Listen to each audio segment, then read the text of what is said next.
Now, I am keenly aware that some people imagine clinical psychology to be a dreary discipline that is far from fascinating. They picture boring rental offices adorned with inoffensive Monet or Ansel Adams prints, loads of tweed blazers with elbow pads, and hour after interminable hour of strangers prattling on about their feelings while reclining upon chaise lounges.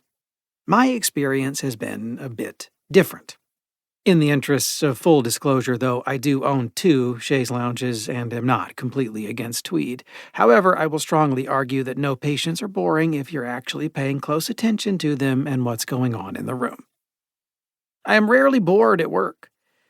I find it unendingly interesting to have people share the secret aspects of their lives with me. To be clear, I do not mean just the good and the beautiful, but the painful and monstrous as well. All are part of this strange shared experience of being human. My research into unusual and rare disorders also staved off professional boredom. In order to make sense of these esoteric conditions, I've often needed to step outside my usual psychological or psychiatric bubble and study history, philosophy, and folklore. Through this, I learned how these strange psychological phenomena have affected not only individuals, but history and popular culture as well. I saw this most dramatically in one of my all-time favorite conditions, sleep paralysis. With this disorder, which we'll discuss in more detail in Chapter 6, you awaken to find yourself completely unable to move except for your eyes and have scary dreams while you are awake. That is, you hallucinate. This one strange sleep experience likely had a profound impact on the Salem Village witchcraft trials. It also remains a very good explanation for why many otherwise sane and healthy people believe they were abducted by aliens, throttled by demons, or visited by ghosts. Sleep paralysis is so terrifying that it has been woven into the plots of no less than 7 recent horror films. That one curious fact made me wonder if there might be even more links between my research and my Old Videos Unlimited membership. The idea makes sense on an intuitive level. We all know that horror films not only entertain, but also have serious impacts on the world.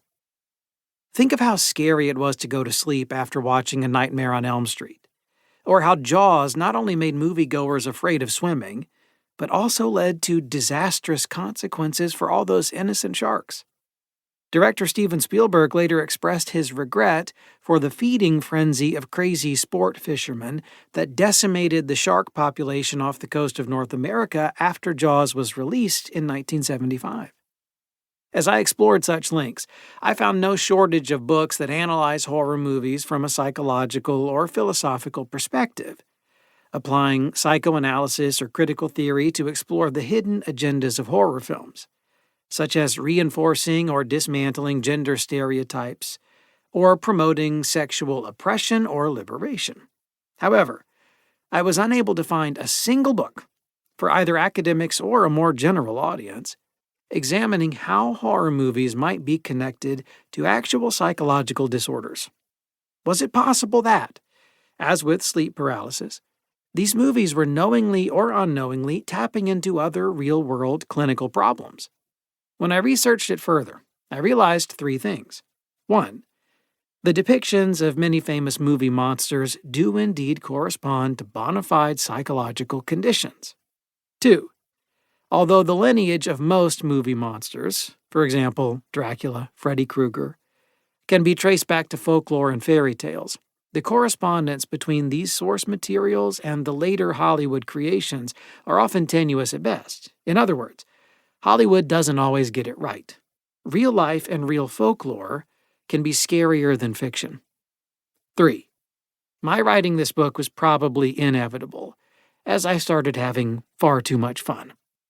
Most important, I realized that horror movies can be a great way to teach people about psychopathology, the scientific study of mental disorders, and that clinical psychology has a lot to teach us about monsters.